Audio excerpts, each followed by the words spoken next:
Bonjour à toi et bienvenue dans cette nouvelle vidéo de trucs et astuces de coach pour passer l'année 2021 en douceur. Alors on dit que pour passer de la douleur à la douceur, eh bien au niveau de l'écriture, il n'y a qu'une lettre à changer, même juste un petit bout à rajouter au-dessus du L pour passer de la douleur à la douceur. Alors cette année, eh bien on voit bien que ça va de pire en pire, je pense sincèrement, sans être voyante, que ça ne va pas s'améliorer. Et comment on fait alors pour passer cette année avec le plus de douceur autour de soi? La première chose qu'il faut savoir, c'est que dans toutes les voies de changement, qu'elles soient individuelles ou sociétales, eh bien il y a la partie que l'on appelle le chaos, où tout part en vrille. Alors c'est une partie qui peut être appelée aussi l'effet domino, c'est que quand il y a quelque chose qui tombe, tout ce qui est impliqué autour va être impacté par ce changement.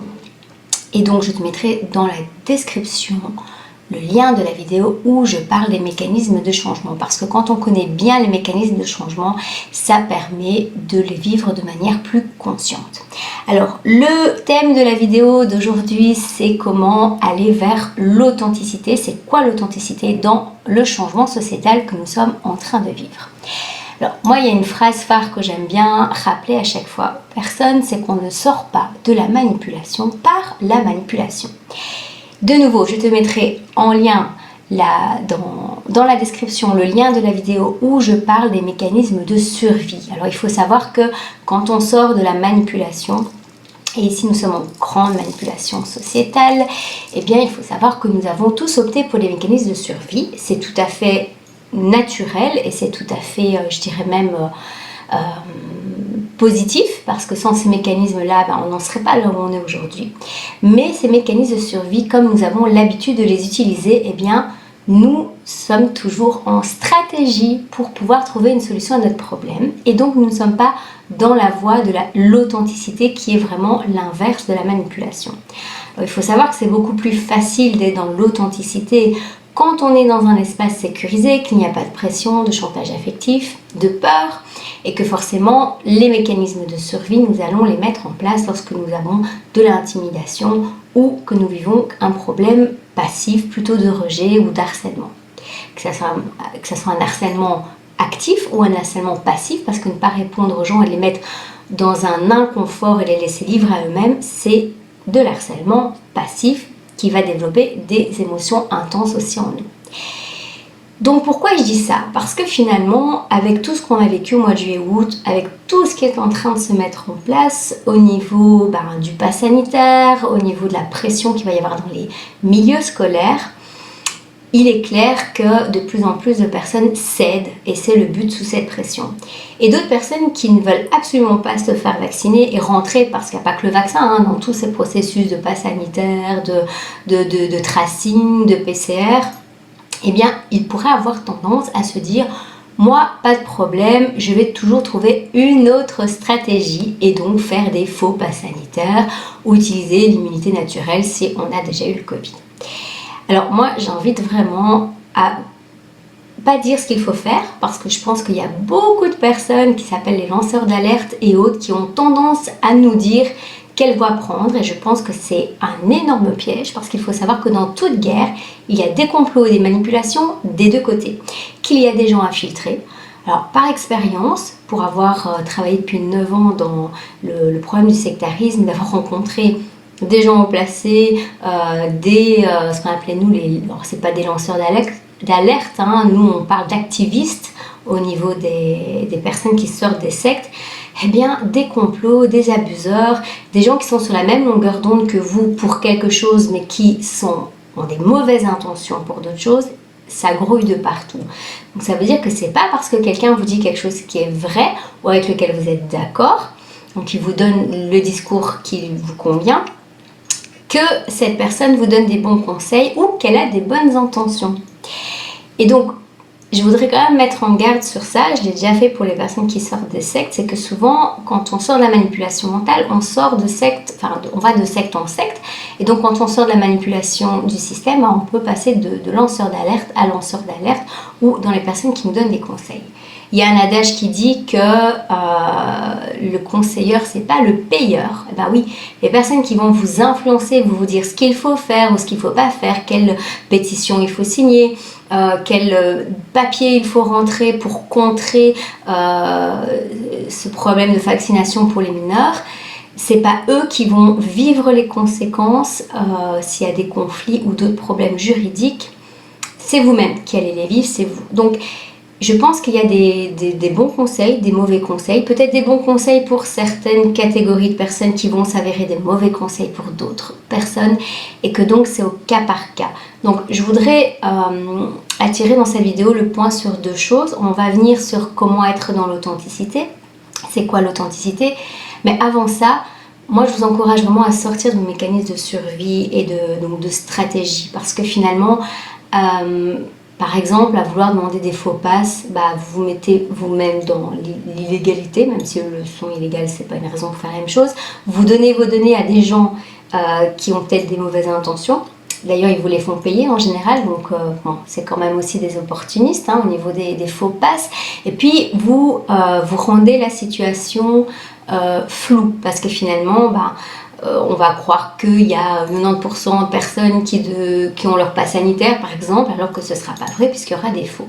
Et donc finalement, quand on fait les choses de manière stratégique, je préfère dire ça comme ça, qui est compréhensible parce que c'est lié aux peurs et au fait de vouloir rester intègre avec soi-même tout en n'ayant pas les conséquences du système, des conséquences qui sont des conséquences logiques et pas des conséquences naturelles. J'avais fait une vidéo là-dessus, si je la retrouve, je la mettrai aussi dans la description.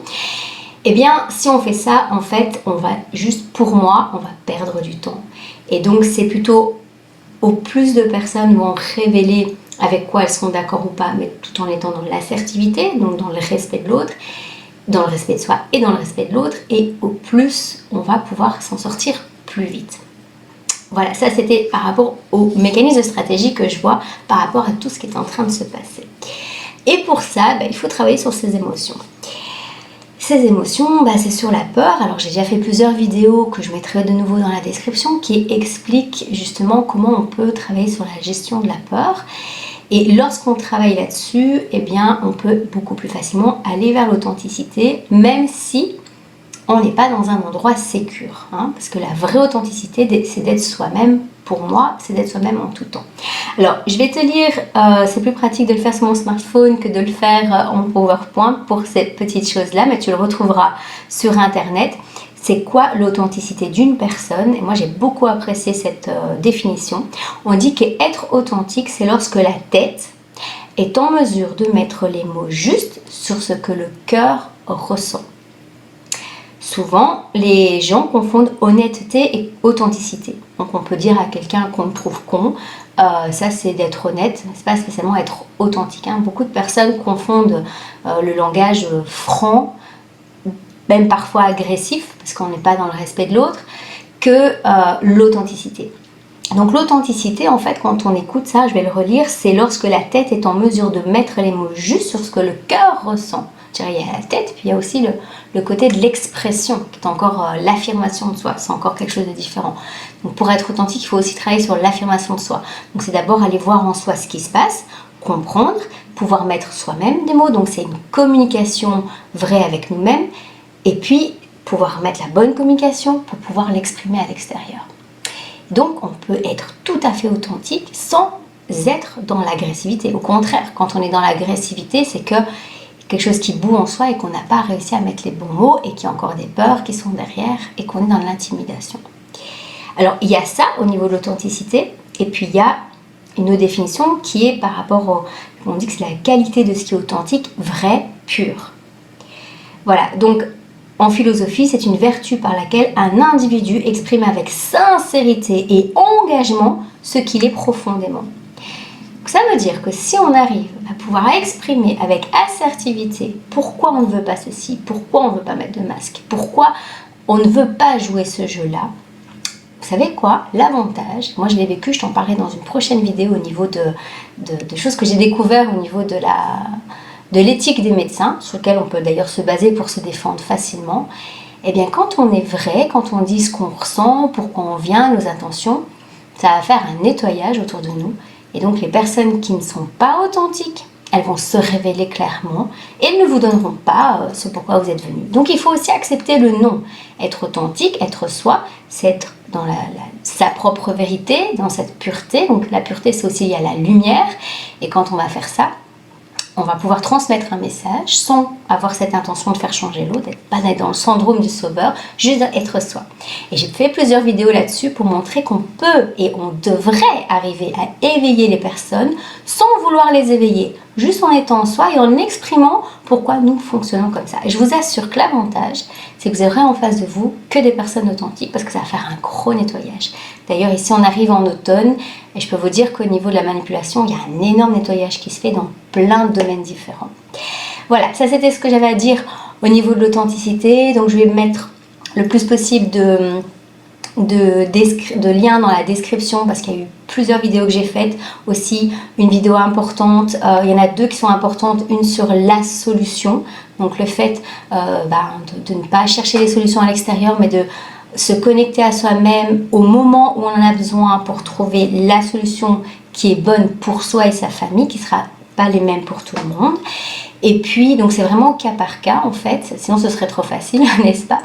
Et puis l'autre, c'est sur le fait de se connecter au moment présent. Donc si on arrive à rester connecté au moment présent, on ne va pas aller en dérive avec les personnes, parce que je remarque qu'il y a quand même beaucoup de lanceurs d'alerte qui accentuent beaucoup sur la peur. On nous a dit beaucoup de choses sur les blackouts, sur les pénuries alimentaires. Je ne sais pas si ça va venir ou pas. Si on est rassuré de faire quelques réserves, ok, pourquoi pas. Mais si on accepte la peur de l'autre côté, pour moi, on accepte de jouer le même jeu que ceux qui nous font peur pour le virus. Donc voilà, pas confondre la peur non plus et ce que la vie nous dit à travers nos vraies peurs, celles qui nous font nous mettre en action et qui vont se révéler plus tard nous avoir permis de prendre des bonnes décisions. Voilà. La prochaine vidéo, je te parlerai de ce que j'ai pu découvrir au niveau de l'éthique, justement de l'accompagnement médical finalement, en tout cas en Belgique, et puis en France, je te proposerai de faire des recherches. Et puis on se dit à tout bientôt.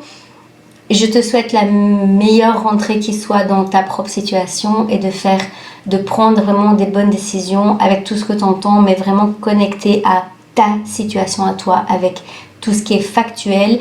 Et puis je te mettrai aussi dans la description un lien sur le fait d'éduquer nos enfants face à ce qui est en train de se passer, parce qu'il faut savoir que de mon expérience quand j'étais témoin de Jéhovah, eh bien à 4 ans, la plupart arrivaient à refuser de prendre un gâteau d'anniversaire pour leur conviction. Alors c'est tout à fait possible d'aider nos enfants à refuser le vaccin, qu'ils aient 12 ans ou moins quand ça va arriver. C'est aussi possible de les responsabiliser quand là il n'y a pas le choix, que vous travaillez et que vous pensez ne pas pouvoir les prendre à domicile. En tout cas, il y a de plus en plus de parents qui retirent leurs enfants des écoles, et en plus du problème vaccinal, ce que je trouve génial, c'est qu'il y a de plus en plus de personnes qui se mettent en lien justement et qui sont en train de recréer le monde, parce que finalement quand on sort de l'endoctrinement du système scolaire, eh bien, on va plus vers l'empathie et on sort de tous ces cadenages que les personnes ont mis sur la manière de penser des enfants. Voilà, c'était une vidéo un peu plus longue parce que ça faisait longtemps et que c'est bientôt la rentrée.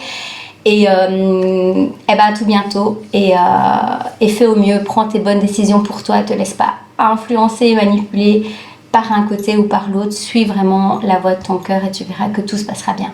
Ciao, ciao!